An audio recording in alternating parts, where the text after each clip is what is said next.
नमस्कार दोस्तों। आज की कहानी है बेटा मेरा है तुम्हारा नहीं। मोबाइल चलाते रहने से किताबें पढ़ना ज़्यादा अच्छा लगता है मुझे। पढ़ने आउट ऑफ स्टेशन थे और किताबें पढ़ पढ़ कर मैं उब चुकी थी। तो यूं ही मोबाइल पर फेसबुक खोलकर बैठ गई। कुछ लेखिकाओं की कविताएं और गज़लें पढ़कर मन खिल उठा, लेकिन जैसे ही आगे बढ़ी मन खिन हो गया कि कैसे कैसे लोग दुनिया में हैं। मूर्ति टाइप फोटो डालकर लिखते हैं कि तुरंत लाइक करो, जय श्री राम लिखो तो तुरंत बिगड़े काम बन जाएंगे, या फिर कोई अच्छी खबर सुनने को जरूर मिलेगी। कोरा झूठ। ऐसा भी कभी होता है क्या? फ़ोन बंद करने ही लगी थी कि सोचा चलो ज़रा अपना फेसबुक अकाउंट खोलकर देखती हूँ। बहुत समय हो गया देखे। सच में पुराने कुछ फ़ोटोज़ देखकर मन चिहुक उठा और मुंह से निकल गया, अरे मेरे बिट्टू के बचपन की तस्वीरें। कुछ ही पलों में मैं पुरानी यादों में खो गई। जब मेरा बिट्टू 2.5 साल का था तब मैंने उसके कई फ़ोटोज़ यूँ ही निकाल लिए थे। कहा भी था पढ़ने ने कि क्यों इतने गंदे सदे चेहरे का फोटो ले रही हो, जरा तैयार तो कर दो पहले। तो मैंने कहा था यही तो खुशनुमा यादें बनेंगी। अब सच में इन्हें देखकर और भी कई यादें ताज़ा हो गई। इस फोटो को देखो, कितना पाउडर पोत लिया था उसने अपने चेहरे पर, तभी एकदम जोगर लग रहा था। और मैंने झट से उस फोटो क्लिक कर ली थी और यह उसका नींबू खाते हुए कैसा बंदर सा मुंह बना लिया था और हम हंस हंस कर लोटपोट हो गए थे। मजाल थी जो ड्रेसिंग टेबल पर मेरा कोई भी मेकअप का सामान सही सलामत रहे, इसीलिए सब कुछ छिपा कर रखना पड़ता था मुझे उसके डर से। आज भी याद है मुझे उसका वह प्यारा प्यारा मुखड़ा, पतले पतले लाल लाल अधर, तीव्र चितवन, काले काले भ्रमर के समान बाल और उस पर उसकी प्यारी प्यारी तोतली बातें। खूब पटर पटर बोलता था और अब देखो कितना शर्मिला हो गया है। उसके फोटो पर कितने सारे कमेंट्स और लाइक्स आए, तभी दिखाऊंगी पढ़ने को, फिर देखना कैसे उनका भी चेहरा खिल उठेगा। मन हुआ क्यों ना ये सारे फोटोज फिर से फेसबुक पर अपलोड कर दूं। कुछ ही देर में बिट्टू दनदनाता हुआ मेरे पास आकर कहने लगा कि क्यों मैंने उसकी ऐसी बकवास फ़ोटो फेसबुक पर डाउनलोड कर दी। उसके सारे दोस्त अलेले बिट्टू बाबू सोना बच्चा कहकर उसका मजाक बनाकर हंसे जा रहे थे। उसकी बातें सुनकर मुझे भी हंसी आ गई। मैं बोली, हाँ तो क्या हो गया, हंसने देना। वैसे तू लग ही रहा नन्हा सा छोटा सा बाबू। तो मेरी बात पर वह और बिदक उठा और आप भी ना माँ कहकर वहां से चला गया। वैसे तो उसका नाम रुद्र है, पर अभी भी वह मेरे लिए छोटा सा बिट्टू ही है। 12 साल का हो गया है, पर अभी भी उसका बचपन गया नहीं। जब भी स्कूल से आता है मेरे गले से झूल जाता है और कहता है, माँ मैं आपको छोड़कर कहीं नहीं जाऊंगा। अच्छा सच कह रहा हूँ तो तू या मम्मी को मस्का लगा रहा है? पैसे चाहिए ना? हंसते हुए मैं कहती तो वह ठुनक उठता और कहता, जाओ मैं आपसे बात नहीं करता। कभी कभी यह सोचकर उदास हो जाती हूँ कि जब वह बाहर पढ़ने चला जाएगा तब कैसे रहूंगी मैं। कभी लगता है बच्चा बड़ा ही क्यों होता है, बच्चा ही रहता तो कितना अच्छा होता ना। लेकिन ऐसा संभव नहीं। यह लो, शैतान का नाम लिया और शैतान हाजिर। आ गया स्कूल से, अब अपना बैग एक तरफ फेंकेगा, ड्रेस दूसरी तरफ, और बेचारा मोजा कहाँ जाकर अटकेगा पता नहीं। और फिर शुरू हो जाएगा अपने दोस्तों की कहानी लेकर। उसकी आंखों में देखकर उसकी बातें सुननी पड़ती हैं मुझे, नहीं तो कहेगा, नहीं सुन रही हो ना आप मेरी बात? कहीं और ध्यान है ना आपका? जाओ, नहीं बोलना मुझे कुछ भी। अरे मैं सुन रही हूँ ना बाबा, बोलना। अपना सारा काम छोड़ छाड़ कर लग जाती हूँ उसकी बातें सुनने में। चाहे कितनी भी बोरिंग बातें क्यों ना हो, सुननी पड़ती हैं, नहीं तो फिर घंटों लग जाते हैं उसे मनाने में। इससे अच्छा है कि उसकी बात सुन ली ही जाए। परसों की ही बात है, कहने लगा, माँ आपको पता है मोहित से मेरी लड़ाई हो गई, अब मैं उससे बात नहीं करता। अरे नहीं बेटा, दोस्ती में तो यह सब चलता रहता है। इसका यह मतलब नहीं कि एक दूसरे से बात करना ही बंद कर दें, गलत बात। चल आगे बढ़कर तू ही सॉरी बोल देना और हैंडशेक भी कर देना। दोस्तों से ज़्यादा देर गुस्सा नहीं होते। मेरी बात पर पहले तो वह झुँझला गया, फिर ओके माँ कहकर मेरी बात मान भी गया। छोटी सी छोटी बातें वह मुझसे शेयर करता, जैसे कि मैं उसकी दोस्त हूँ। वैसे मुझे भी अच्छा लगता उसकी हर बात सुनना, क्योंकि माँ व बेटे के अलावा हम अच्छे दोस्त भी तो हैं। अगले दिन मेरे फ़ोन पर किसी अनजान नंबर से फ़ोन आया। ना चाहते हुए भी मैंने फ़ोन उठा लिया। हेलो, कौन? मैंने पूछा। तुम शिखा बोल रही हो ना? उधर से उस अनजान शख्स ने मुझसे पूछा। हाँ, मैं शिखा बोल रही हूँ, लेकिन आप कौन? मैंने पूछा तो वह चुप हो गया। पता नहीं क्यों मुझे उसकी आवाज़ कुछ जानी पहचानी सी लगी, पर कुछ याद नहीं आ रहा था और यह भी लगा कि उसे मेरा नाम कैसे मालूम। लेकिन फिर जब मैंने हेलो कहा तो वह कुछ नहीं बोला। मैं फ़ोन रखने ही लगी थी कि वह शिखा, मैं अखिल कहकर चुप हो गया। अखिल, उसका नाम सुनते ही मैं सन रह गई। एकदम से मेरी आंखों के सामने वह सारा दृश्य नाच गया जो सालों पहले मुझ पर बीतता था। खून खोल उठा मेरा। दांत भींच लिए मैंने गुस्से से। तुम्हारी हिम्मत कैसे हुई मुझे फ़ोन करने की? जरा भी शर्म है तो फिर फ़ोन मत करना, कहकर मैं फ़ोन काटने ही लगी थी कि वह कहने लगा, प्लीज़ प्लीज़ शिखा, फ़ोन मत काटना, बस एक बार मेरी बात सुन लो। वो बिट्टू, मेरा मतलब है तुम्हारे बेटे की फ़ोटो फेसबुक पर देखी तो रहा नहीं गया, इसलिए फ़ोन कर दिया। बहुत ही प्यारा बच्चा है। अब तो वह काफ़ी बड़ा हो गया होगा ना? हाँ, हो गया। तो तुम्हें क्या? तुम क्यों इतनी जानकारी ले रहे हो? मैंने गुस्से भर से कहा तो वह क्षण भर के लिए चुप हो गया। फिर कहने लगा कि वह किसी गलत इरादे से नहीं पूछ रहा है। फिर खुद ही बताने लगा कि अब वह दिल्ली में रहता है अपने पिता के साथ। मुझसे पूछा कि मैं कहाँ हूँ अभी, तो मेरे मुंह से निकल गया, यहीं दिल्ली में ही। कहने लगा वह मुझसे मिलना चाहता है। जब मैंने मिलने से मना कर दिया तो कहने लगा कि वह मुझे अपने बारे में कुछ बताना चाहता है, पर मुझे तुम्हारे बारे में कुछ सुनना जानना नहीं है, और वैसे भी मैं अभी कहीं बाहर हूँ, कहकर मैंने उसका जवाब सुने बिना ही फ़ोन काट दिया और वहीं सोफे पर धम से बैठ गई। पिछली बातें चलचित्र की तरह मेरी आंखों के सामने चलने लगी। उस साल मैंने भी उसी कॉलेज में नया नया एडमिशन लिया था जिसमें अखिल था, लेकिन मुझे नहीं पता था कि वह मेरी ही सोसाइटी में रहता है, क्योंकि पहले कभी मैंने उसे देखा नहीं था। एक दिन ऑटो के इंतज़ार में मैंने कॉलेज के बाहर खड़ी थी कि सामने से आकर वह कहने लगा कि अगर मैं चाहूँ तो वह मुझे मेरी घर तक छोड़ सकता है। जब मैंने उसे घूरा तो कहने लगा, डरो मत, मैं तुम्हारी ही सोसाइटी में रहता हूँ। तुम वर्मा अंकल की बेटी हो ना? फिर वह अपने बारे में बताने लगा कि वह उदयपुर में अपने चाचा के घर में रहकर पढ़ाई करता था, लेकिन अब वह यहाँ आ गया है। इस तरह एक दो बार मैं उसके साथ आई गई, लेकिन मैंने कभी उसके बारे में ज़्यादा जानने नहीं चाहा था।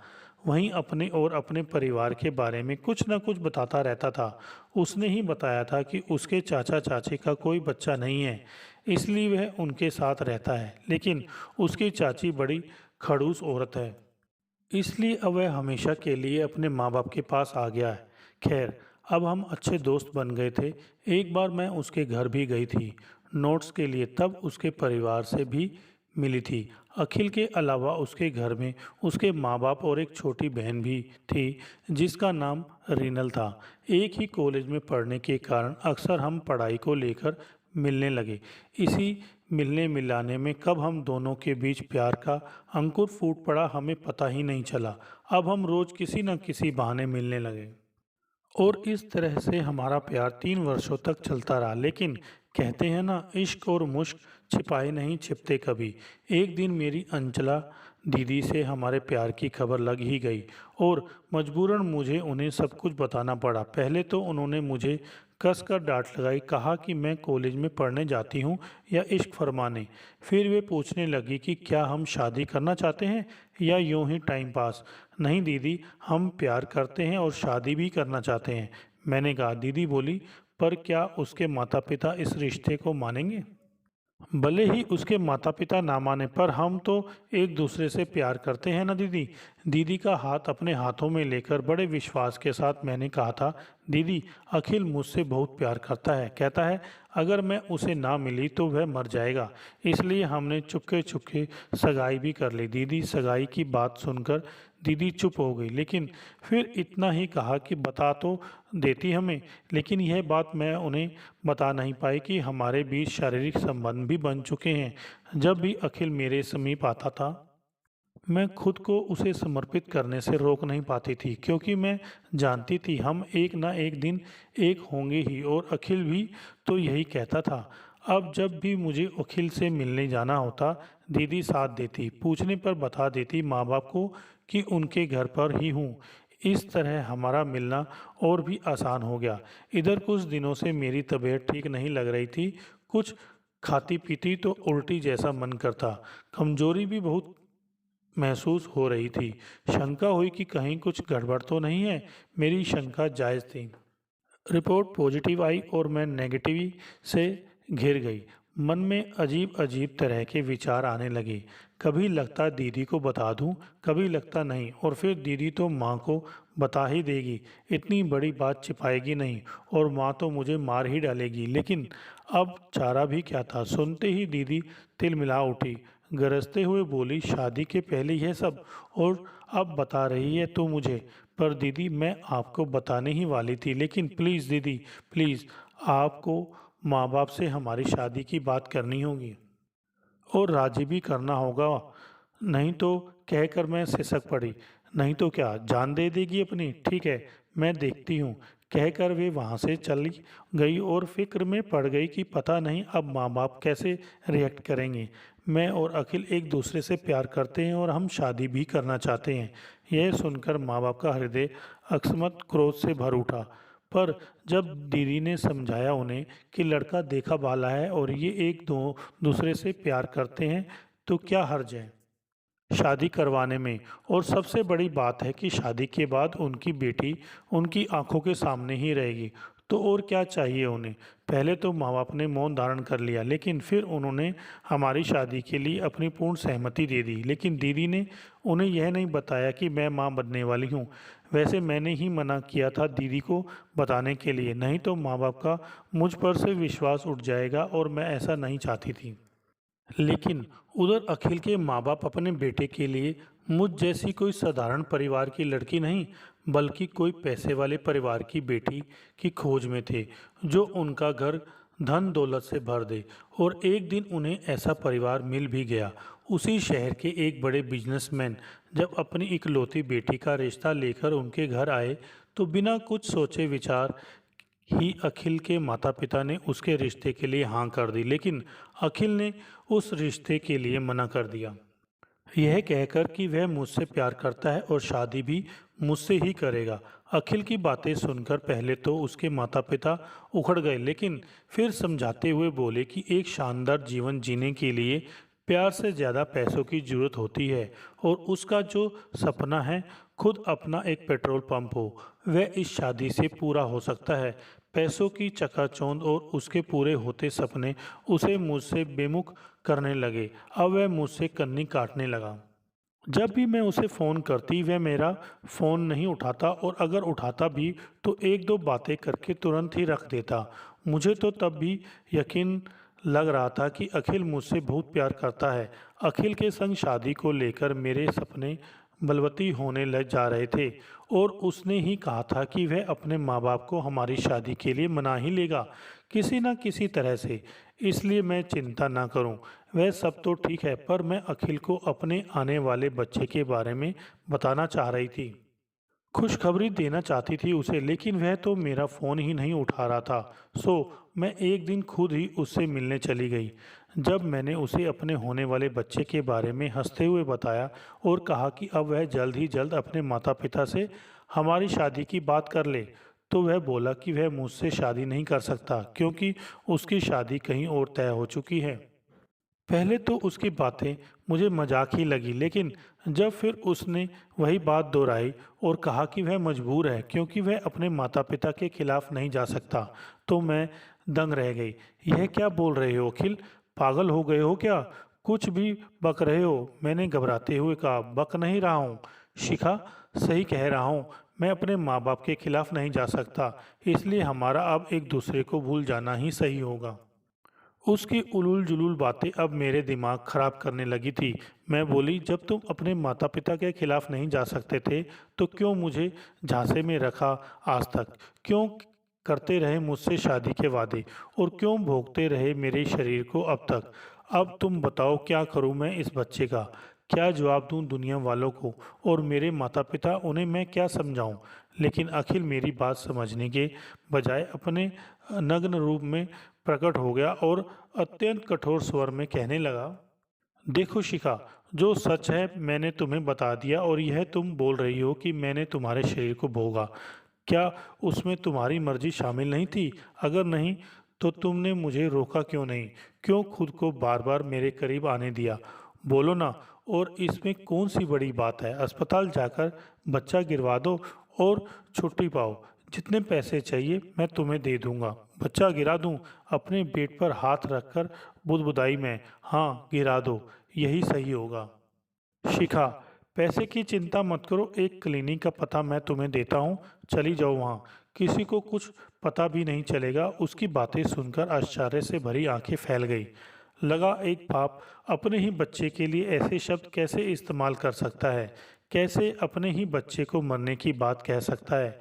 मार दूं इस नन्ही सी जान को जो अभी इस दुनिया में आई भी नहीं, लेकिन इसका कसूर क्या है अखिल? अप्रत्याशित नजरों से अखिल की तरफ देखते हुए मैं बोली, पर वह कोई जवाब न देकर वहां से चला गया और मैं थम से वहीं जमीन पर बैठ गई। मेरी आंखों के सामने अंधेरा छा गया। किसी तरह लड़खड़ाते कदमों से मैं अपने घर तक पहुंची और बिस्तर पर पड़ गई। मेरी आंखों से झरझर आंसू बहे जा रहे थे। समझ नहीं आ रहा था कि अब क्या करूं। कैसे बताऊं अपने परिवार वालों को कि अखिल ने मुझसे शादी करने से मना कर दिया। किसी तरह हिम्मत करके मैंने दीदी को यह बात बताई कि अखिल ने मुझसे शादी करने से मना कर दिया। लेकिन अब इस बच्चे का क्या करूं मैं? दीदी, अगर माँ बाप को जान गए कि मैं अखिल से बच्चे की माँ बनने वाली हूँ, तब क्या होगा दीदी? बिलखते हुए मैंने कहा, लेकिन मुझे नहीं पता था कि बाहर खड़ी माँ हमारी सारी बातें सुन रही हैं। अपना सिर पीट कर रोते हुए वे कहने लगी कि ऐसी बेटी पैदा होने से पहले मर क्यों नहीं गई? अब क्या जवाब देगी वे दुनिया वालों को जब कोई पूछेगा कि मेरे पेट में पल रहे पाप का बाप कौन है? सुनकर पापा भी घोर चिंता में डूब गए। चिंता की लकीरें उनके माथे पर स्पष्ट दिखाई दे रही थी मुझे। किसी ने रात में खाना भी नहीं खाया, सब चुप थे। मनहूसियत से छा गई थी घर में और उसकी जिम्मेदार थी सिर्फ मैं। अब मेरा मर जाना ही सही रहेगा। क्या होगा? लोग चार बातें करेंगे फिर चुप हो जाएंगे, मगर माँ बाप को इस दुख से छुटकारा तो मिल जाएगा ना। यह सोचकर मैं घर से निकल पड़ी। अभी मैं उस पुल से छलांग लगाने ही वाली थी कि किसी ने मुझे पीछे खींच लिया। देखा तो पढ़ने था। क्यों बचाया आपने मुझे? छोड़िए, मेरा घर मर जाना ही सही है, क्योंकि इसके सिवा और कोई रास्ता नहीं बचा मेरे पास।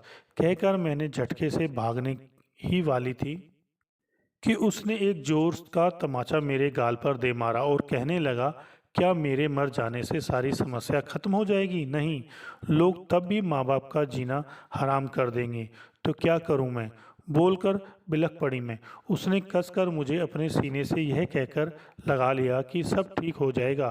पढ़ने, मेरी दीदी का देवर, जो मन ही मन मुझे चाहता था पर कभी बता नहीं पाया। सब कुछ जानते बूझते हुए भी उसने न सिर्फ मुझे अपनाया बल्कि मेरे बेटे रुद्र को भी। रुद्र उसका अपना खून नहीं है। फिर भी पढ़ने के प्यार और अपनेपन ने मुझे अखिल के धोखे फरेब को भूलने पर मजबूर कर दिया। फ़ोन की घंटी ने मुझे वर्तमान में लाकर खड़ा कर दिया। देखा तो पढ़ने का फ़ोन था। उसने कहा कि परसों तक वह घर आ जाएगा। ठीक है, कहकर मैंने अपनी आंखें बंद कर ली और एक लंबी सांस ली। दूसरे दिन फिर अखिल का फ़ोन आया और इस बार वह मिन्नतें करने लगा कि बस एक बार वह मुझसे मिलना चाहता है। इस बार मैं झूठ नहीं बोल पाई और कहीं बाहर ही मिलने को बुला लिया।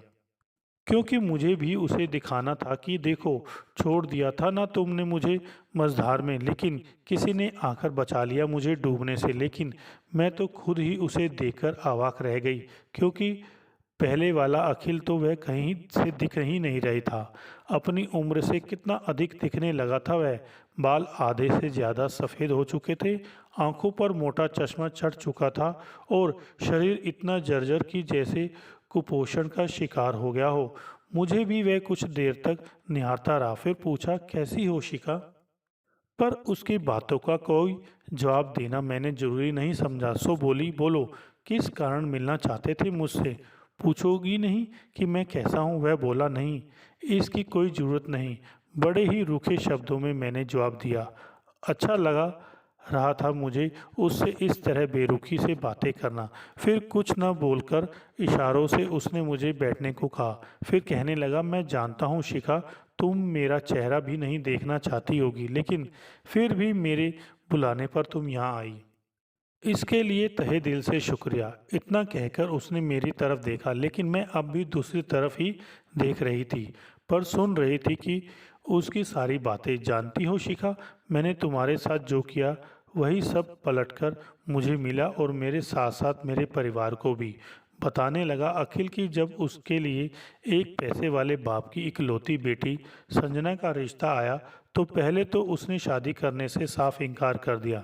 लेकिन उसके माँ बाप ने उसे समझाया कि एक अच्छी ज़िंदगी जीने के लिए प्यार से ज़्यादा पैसों की ज़रूरत पड़ती है, और संजना से शादी करके उसके सारे सपने पूरे हो सकते हैं। यह भी कहा उन्होंने कि संजना के पिता के बाद तो सारी संपत्ति का मालिक वही होगा। उसे भी लगा कि उसके पापा सही कह रहे हैं। पैसों की चकाचौंध में वह यह भी भूल गया कि उसने शिखा से शादी करने व जीवन भर मेरा साथ निभाने का वादा किया था। उसे तो बस अब अपना सपना पूरा होते दिखने लगा था, जो हुआ भी। संजना ने उसकी शादी हो गई और शिखा उसका बीता हुआ कल बन गई। उसे तो तब बस संजना ही संजना नजर आती थी। क्षण भर चुप रहने के बाद फिर बताने लगा वह, शादी के बाद कुछ महीने तक तो सब ठीक रहा, लेकिन फिर संजना अपना असली रूप दिखाने लगी। बिना किसी को कुछ बताए घर से निकल जाती और जब मर्जी होती तब आती। कुछ पूछने पर पलटकर जवाब देती और कहती कि वह वही करेगी जो उसका मन होगा। सास ससुर नंद पति सबको वह अपने पैरों की जूती समझती थी। ऐसे ऑर्डर देती जैसे उसके खरीदे हुए गुलाम हों।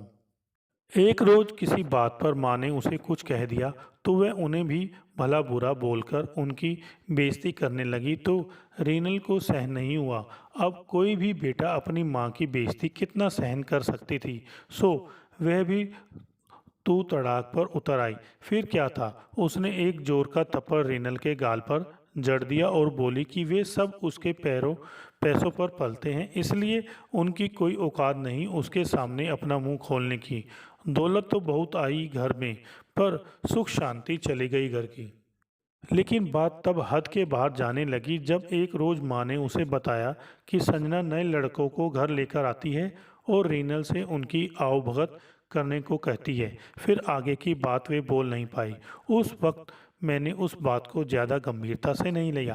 सोचा संजना के दोस्त होंगे तो इसमें क्या है। वैसे मेरे एक दोस्त ने भी बताया था मुझे कि उसने संजना को किसी के साथ प्राइड होटल के अंदर जाते देखा था, और पहले भी उसने उसे एक और के साथ सिनेमा हॉल में देखा था।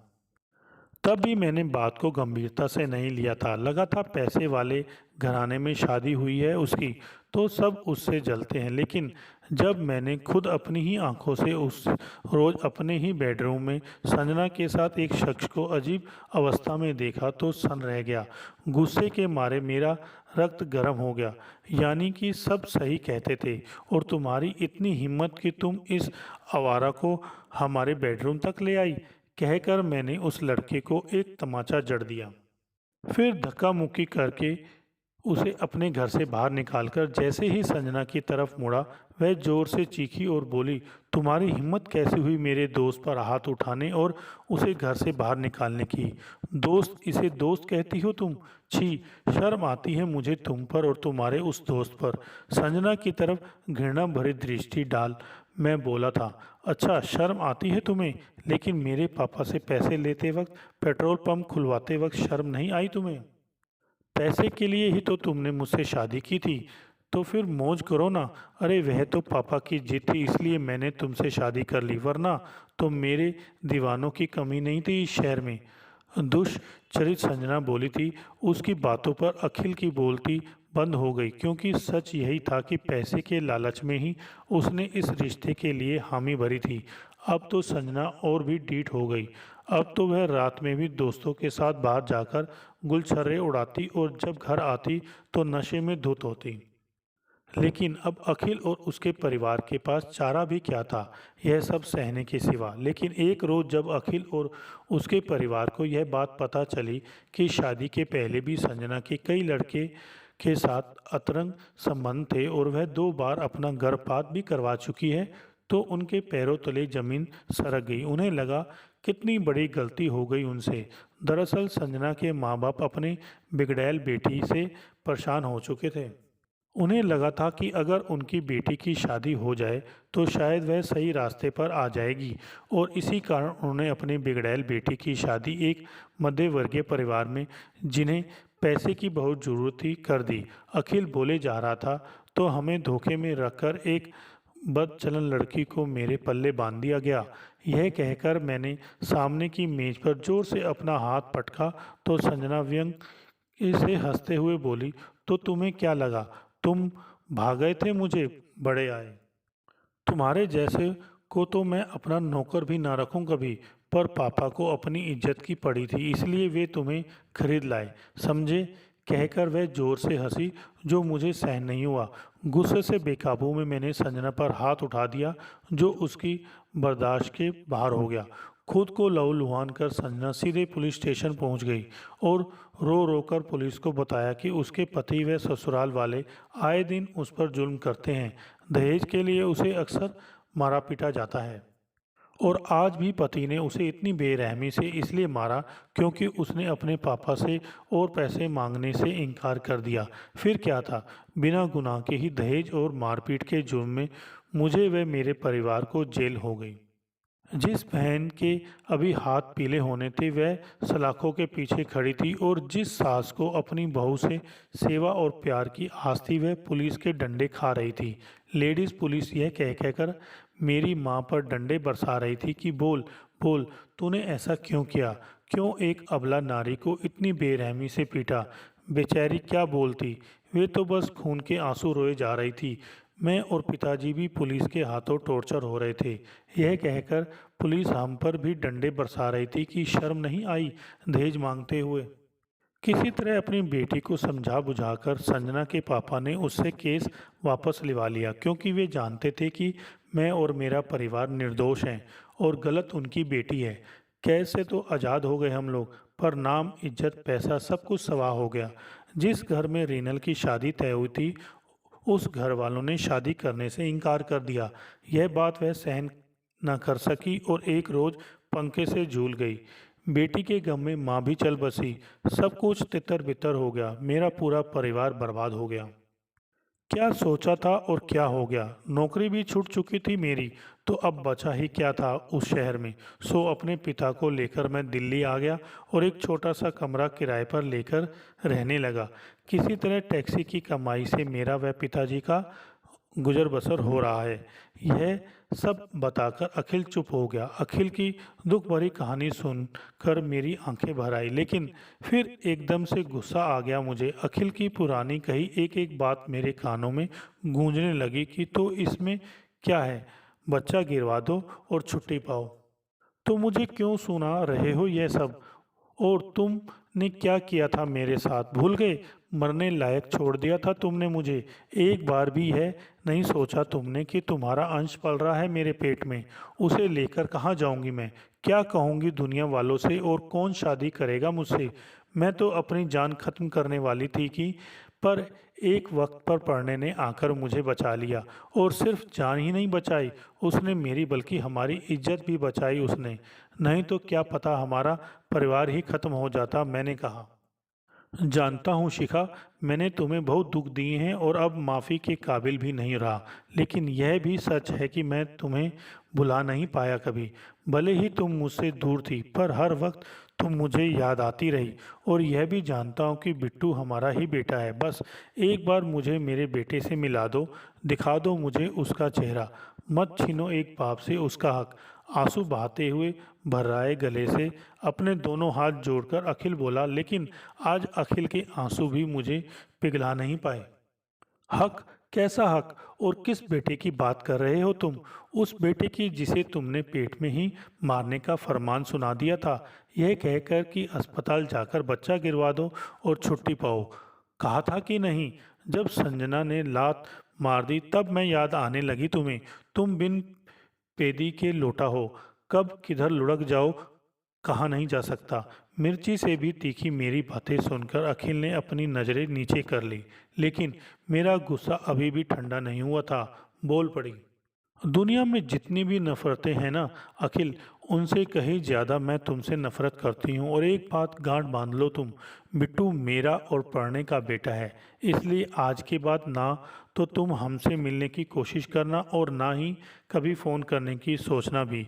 यह कहकर मैं वहाँ से चलती बनी और वह देखता रह गया। हेलो दोस्तों, अगर आपको हमारी ये वीडियो अच्छी लगी हो तो लाइक करें, शेयर करें और कमेंट्स करके बताएं कि हमारी ये वीडियो आपको कैसी लगी। साथ में चैनल को सब्सक्राइब करके बेल आइकन जरूर दबाएं।